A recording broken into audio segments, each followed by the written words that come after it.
আসসালামু আলাইকুম, সবাইকে স্বাগতম। প্রিয় শিক্ষার্থী বন্ধুরা, আজকে আমি হিসাব বিজ্ঞান বিষয়ের ভুল সংশোধনী সংক্রান্ত চট্টগ্রাম বোর্ড 2021 সালে যে প্রশ্নটি এসেছিল, সৃজনশীল প্রশ্ন, ভুল সংশোধনী সংক্রান্ত এই প্রশ্নটির সঠিক সমাধানের চেষ্টা করব। কিছু শিক্ষার্থী আমাকে অনুরোধ করেছিল এটি সমাধানের জন্য, তাই আজকের আলোচনা। তো আলোচনায় তোমাদের সাথে আছি আমি মোহাম্মদ সিরাজুল ইসলাম। আমার হিসাব বিজ্ঞানের নিজের একটা লেখা বই আছে, নাজিম পাবলিকেশন প্রকাশিত। বইটা তোমরা সংগ্রহ করতে পারো, বইটা অনেক ভালো। এই যে প্রশ্নটি উপস্থাপন করলাম, প্রশ্নের ক নম্বরে বলেছে নীতিগত লেনদেনের পরিমাণ নির্ণয় করো। নীতিগত লেনদেন বলতে বোঝায় হিসাব বিজ্ঞানের নীতি অমান্য করে যে ভুল হয়। যেমন আমরা যদি মূলধন জাতীয় কোনো লেনদেনকে মুনাফা জাতীয় লেনদেন হিসেবে লিখি, অথবা মুনাফা জাতীয় কোনো লেনদেনকে মূলধন জাতীয় লেনদেন হিসেবে লিখি, মূলধন জাতীয়কে মুনাফা, মুনাফা জাতীয়কে মূলধন, এগুলোর মধ্যে যে ভুল হয় এগুলোকে সাধারণত নীতিগত ভুল বলে। এইখানে আমরা যদি পড়ি তাহলে লক্ষ্য করলে দেখতে পাই, এই যে 1 নম্বরে আছে যন্ত্রপাতি ক্রয়, ক্রয় বইতে লেখা হয়েছে যন্ত্রপাতিটা মূলধন জাতীয়, সেটা ক্রয়ের মধ্যে লেখা হয়েছে, মানে কি মুনাফা জাতীয়তে লেখা হয়েছে। এটা কিন্তু নীতিগত ভুল। আসবাবপত্র বিক্রয়, বিক্রয় হিসাবে ক্রেডিট করা হয়েছে। আসবাবপত্র বিক্রয়, আসবাবপত্রটা মূলধন জাতীয়, বিক্রয়টা মুনাফা জাতীয়, আসবাবপত্রটা বিক্রয়ের মধ্যে চলে গেছে, এটাও কিন্তু মূলধন মুনাফার মধ্যে ভুল হয়েছে, এটাও নীতিগত ভুল। এই জাতীয় ভুলকে নীতিগত ভুল বলে। আর তেমন নাই এই অঙ্কে। তো ক নম্বরে আমরা সমাধানের এইভাবে ক নম্বরের উত্তরটা আমরা এইভাবে লিখতে পারি, উপরে দুইটা লেনদেন লিখে নিলাম, নিচে একটা সমাধান। উপরে উদ্দীপকের আংশিক অংশ প্রথমে লিখবো। এই যে 1 নম্বরে বলা আছে যন্ত্রপাতি ক্রয়, ভুলে ক্রয় বইতে লেখা হয়েছে 15,000 টাকা। আর 3 নম্বরে বলছে আসবাবপত্র বিক্রয়, ভুলে বিক্রয় বইতে ক্রেডিট করা হয়েছে, ওটা লিখবো। টাকাটা বাদ দিয়ে এটা, অথবা টাকা সহ লিখতে পারি, সমস্যা নেই, 4,000 টাকা। এই দুটো যোগ করে শেষের ঘরে লিখবো 19,000 টাকা। অনেক সহজ কিন্তু। যে দুটো লেনদেন নীতিগত ভুল, ওই দুটো আমরা যোগ করে জাস্ট দেখাইলাম, দুইটা ছিল এখানে। আবার আমরা উদ্দীপকে ফিরে যাব। উদ্দীপকের খ নম্বরে বলেছে 1, 3, 4, 5 এই কটা লেনদেন মেসার্স তানজিম এন্টারপ্রাইজের বইতে সংশোধনী দাখিলা দাও। মানে কি জাবেদা প্রস্তুত করতে বলেছে 1, 3, 4, 5 এই কটা লেনদেনে 2 নম্বরটা করতে বলেনি। তাহলে আমরা এই কটা জাবেদা করব, তাই না? যাই জাবেদা করার জন্য আমি পরে স্লাইডে যাচ্ছি। জাবেদা করার জন্য আমি একটা কাজ করতে পারি, উপরে লেনদেন লিখে রাখলাম, নিচে জাবেদা করব। তো আমি একটু বড় করে দেখানোর জন্য মোট 4টা লেনদেনে জাবেদা করতে বলেছে, এই 2টা লেনদেনের জাবেদা আগে এখানে করব, আবার তার নিচে অথবা পরের পেজে বাকি 2টা লেনদেনের জাবেদা করব। তাহলে তোমাদের বুঝতে সুবিধা হবে, যদি আমি একটু বড় করে দেখাই, দেখতেও সুবিধা হবে, তাই না? যেমন 1 নম্বরে বলেছে যন্ত্রপাতি ক্রয় 15,000 টাকার, ভুলে ক্রয় বইতে লেখা হয়েছে। আচ্ছা, ক্রয় বই বলতে ক্রয় জাবেদা বোঝায়। ক্রয় জাবেদা যদি আমরা লিখে থাকি, তাহলে আমরা জাবেদা করেছিলাম, ভুলে জাবেদা করেছিলাম ক্রয় হিসাব ডেবিট, প্রদেয় হিসাব ক্রেডিট, এই জাবেদাটা করেছিলাম ভুলে।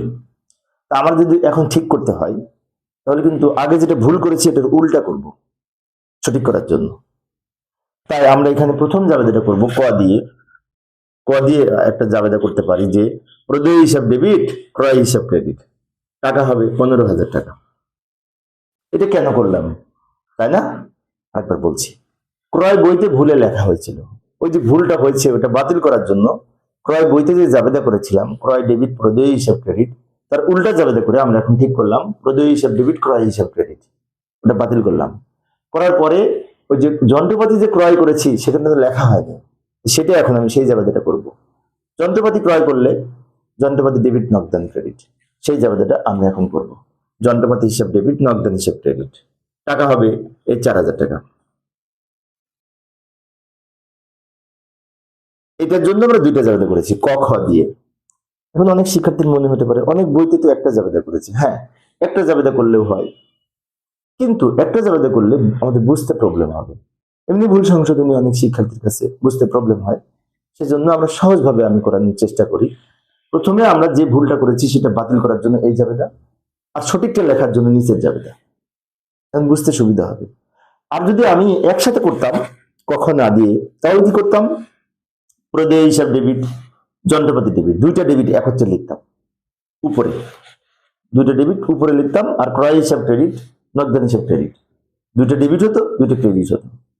এতে কিন্তু শিক্ষার্থীদের বুঝতে সমস্যা হয়। হ্যাঁ, এখন যদি আমরা এইটার থেকে একটা করি তাহলে কিন্তু পারবো। এই দুটো ডেবিট, নিচের দুটো ক্রেডিট। তবে আমরা যখন খতিয়ান করব তখন এই আলাদা আলাদা করলে পরে আমাদের খতিয়ান করতে সুবিধা হয়। 3 নম্বরে বলেছে আসবাবপত্র বিক্রয় ভুলে বিক্রয় হিসাবে লেখা হয়েছে, হিসাবে লেখা হয়েছে, বইতে না কিন্তু। আসবাবপত্র বিক্রি করলে যাবেদা হচ্ছে নগদান ডেবিট, আসবাবপত্র ক্রেডিট, কিন্তু ওটা হয়ে গেছে নগদান ডেবিট, বিক্রয় ক্রেডিট। তাহলে আসবাবপত্র যেখানে ক্রেডিট করার কথা ছিল সেটা বিক্রয় হিসাব ক্রেডিট হয়েছে ভুলে। তাহলে এখন ঠিক করার জন্য কি করব? বিক্রয় হিসাব যে কে ভুলে যে ক্রেডিট করেছি ওটা ঠিক করার জন্য বিক্রয় হিসাব ডেবিট হবে। বিক্রয় হিসাব ডেবিট করলে এই বিক্রয় হিসাব যে ক্রেডিট করেছিলাম ওই ভুলটা সংশোধন হলো। এবার আসবাবপত্র ক্রেডিট লেখা হয়নি, তাই আসবাবপত্র ক্রেডিট দিকে লিখবো আসবাবপত্র হিসাব ক্রেডিট। টাকা হবে 4000 টাকা। আমি আবারও বলছি, আসবাবপত্র বিক্রয় করলে বিক্রয় হিসাব ক্রেডিট করা উচিত না আসবাবপত্র ক্রেডিট করা উচিত? কোনটা? আসবাবপত্র হিসাব ক্রেডিট করা উচিত। আসবাবপত্র ক্রেডিট হিসেবে লেখা হয়নি, আসবাবপত্র ক্রেডিট করে এখন আসবাবপত্র হিসাবে ক্রেডিট দিকে লিখলাম। আর বলে বিক্রয় হিসাবকে ক্রেডিট করা হয়েছিল, বিক্রয় হিসাবকে ডেবিট করার মাধ্যমে ওই ক্রেডিটের ভুলটা সংশোধন হলো। এই হচ্ছে আমাদের দুইটা জাবেদা সংশোধনে। 4টা জাবেদা করতে বলেছিল, 4 এবং 5 ওই দুটো করতে বলেছে লেনদেন, 4 নং এবং 5 নং। এখানে তো ধরবে না, ওই দুটো লেনদেন আমি পরে স্লাইডে দেখাচ্ছি। আমি দুইটা ছকে জাবেদা করছি, কিন্তু তোমরা একটা ছকে করবে। আমি একটু বড় করে বোঝানোর জন্য, যাতে তোমরা ভালো মতো বুঝতে পারো, সেই জন্য দুইবারে করতেছি। বাকি লেনদেন দুটি আমি পরে দেখাচ্ছি, এই যে পরের পেজে, এখানে এই স্লাইডে দেখাচ্ছি। আবার জাবেদা ছক অঙ্কন করলাম। বাকি লেনদেন ছিল এই দুইটা। ক্রয় বইয়ের যোগফল 1400 টাকা কম লেখা হয়েছে। ক্রয় বইয়ের যোগফল আর ক্রয় হিসাবের যোগফল এক কথা না। ক্রয় হিসাবের যোগফলটা একদিকের ভুল এবং খতিয়ানের ভুল, আর ক্রয় বইয়ের যোগফল কম লেখা হয়েছে এটা কিন্তু দুই দিকের ভুল। তাই আমরা যখন জাবেদা করব, ক্রয় বই এর জাবেদা আবার করব এই টাকা নিয়ে যেটা কম লেখা হয়েছে। যদি কম লেখা হয় তাহলে ক্রয় বইয়ের স্বাভাবিক জাবেদা করব। আচ্ছা, ক্রয় বইয়ের স্বাভাবিক জাবেদা কি? ক্রয় হিসাব ডেবিট, প্রদেয় হিসাব ক্রেডিট, তাই না? তো সেটাই করব, যেহেতু কম লেখা হয়েছে। ক্রয় হিসাবেও কম লেখা হয়েছে, প্রদেয় হিসাবেও কম লেখা হয়েছে। তাই আমরা এখন করব ক্রয় হিসাব ডেবিট, প্রদেয় হিসাব ক্রেডিট। টাকা হবে 1400 টাকা। মনিহারি ক্রয় 700 টাকা ভুলবশত ক্রয় হিসাবে ডেবিট করা হয়েছে। মনিহারি কিনেছিলাম, যেটা জাবেদা করা উচিত ছিল মনিহারি হিসাব ডেবিট, কিন্তু তা না করে আমরা ক্রয় হিসাবকে ডেবিট করেছি। তাহলে এখন ঠিক করার জন্য কি করব? ঠিক করার জন্য মনিহারি হিসাব ডেবিট করা উচিত, তাই মনিহারি হিসাবকে ডেবিট করব। ঘটনা হচ্ছে মনিহারি ক্রয় ক্রয়ের মধ্যে লেখা হয়েছে, মানে কি মনিহারি ক্রয়ের মধ্যে অন্তর্ভুক্ত হয়েছে। এখন যদি ঠিক করতে হয়, সঠিক করতে হয়, তাহলে মনিহারির সাথে যোগ করতে হবে, যার জিনিস তাকে দিয়ে দিব, আর ক্রয়ের সাথে বিয়োগ করতে হবে, এটাই তো। তো মনিহারির সাথে যেহেতু যোগ করব, মনিহারি বৃদ্ধি পেলে ডেবিট, তাই মনিহারি হিসাব ডেবিট। আর ক্রয় থেকে যেহেতু বিয়োগ করতে হবে, তা ক্রয় হিসাব ক্রেডিট। টাকা হবে 700 টাকা। তো প্রিয় শিক্ষার্থী বন্ধুরা, এই ছিল জাবেদা, তাই না? আচ্ছা, গ নম্বরে কি বলেছিল দেখি। গ নম্বরে বলেছে একটি অনিশ্চিত হিসাব প্রস্তুত করো। আচ্ছা, অনিশ্চিত হিসাব প্রস্তুত করার জন্য আমাদের এই কোনটা কোনটা নিয়ে অনিশ্চিত হিসাব হবে আমরা একটু দেখি। এই যে একটা মাত্র অনিশ্চিত হিসাব সংক্রান্ত লেনদেন আছে, 6 নং লেনদেন। 500 টাকা প্রাপ্ত কমিশন ভুলে কমিশন হিসেবে ডেবিট করা হয়েছে। একটি মাত্র লেনদেন আছে যেটি অনিশ্চিত হিসাব সংক্রান্ত, এই 6 নং লেনদেনটি, আর কোনো লেনদেন নাই।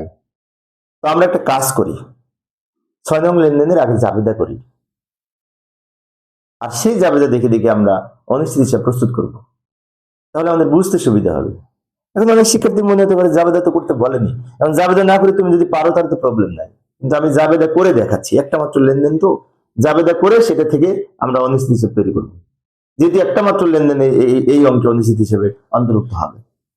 যাই, এই যে আমি আগে জাবেদা করব, জাবেদাটা এক্সট্রা করব, কিন্তু একটি মাত্র লেনদেন আছে যেটি অনিশ্চিত হিসেবে লিখতে হবে। ভালো করে লক্ষ্য করি, 500 টাকা প্রাপ্ত কমিশন ভুলে কমিশন হিসেবে ডেবিট করা হয়েছে। আচ্ছা, কমিশন পাওয়া গেছে, এটার জন্য জাবেদা করব নগদান ডেবিট প্রাপ্ত কমিশন ক্রেডিট।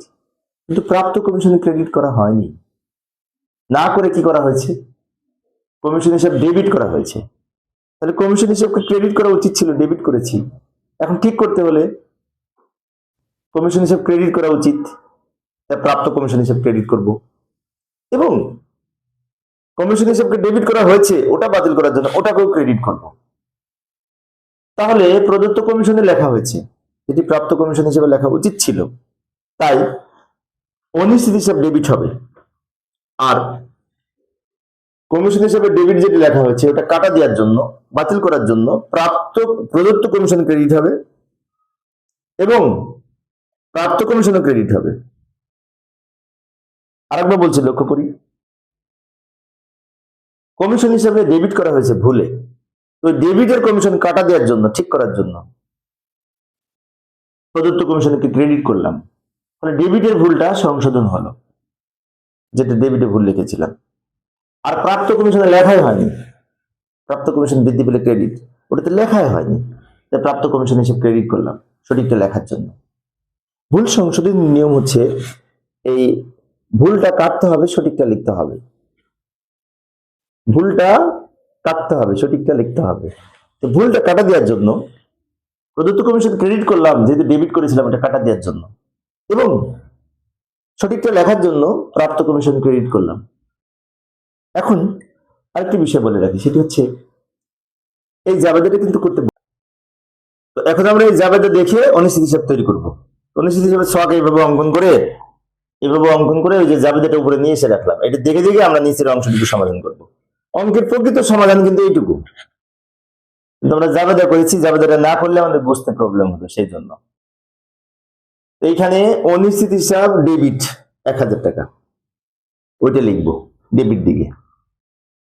আরেকটি বিষয় বলে রাখি, অনিশ্চিত হিসাবের ইতিপূর্বে আমরা যখন অনিশ্চিত হিসাব প্রস্তুত করেছি, তখন কিন্তু ব্যালেন্স বিডি বলে এখানে একটা টাকা লিখেছি।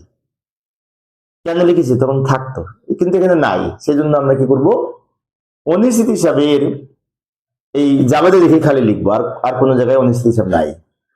তো অনিশ্চিত হিসাবে ডেবিট দিকে 1000 টাকা লিখবো, নাম লিখবো দুইবার। প্রথমে লিখবো প্রদত্ত কমিশন বলে 500 টাকা লিখবো, প্রদত্ত কমিশন বলে 500 টাকা লিখবো ডেবিট দিকে, এবং এইটা ডেবিট দিকে ব্যালেন্স থেকে চলে যাবে।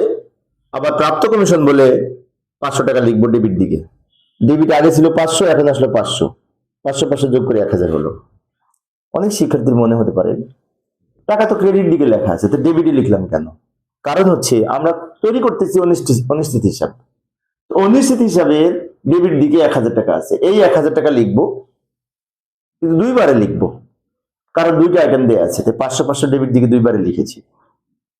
ফাইনালি আমাদের এই 1000 টাকা হবে। সেজন্য কিছুক্ষণ আগে যেটি বললাম, এটুকু বিশেষ করে 4 মার্কসের জন্য অবশ্যই একটু কম হয়ে গেছে, আরো কয়েকটা লেনদেন থাকলে ভালো হতো, তাই না? যাই হোক, প্রশ্ন করার সময় হয়তো খেয়াল করেনি যিনি প্রশ্ন করেছেন, বোর্ডের প্রশ্ন এটি। তো প্রিয় শিক্ষার্থী বন্ধুরা, এই ছিল আজকের আলোচনা। পরের ক্লাসটি দেখার আমন্ত্রণ রইল। খোদা হাফেজ।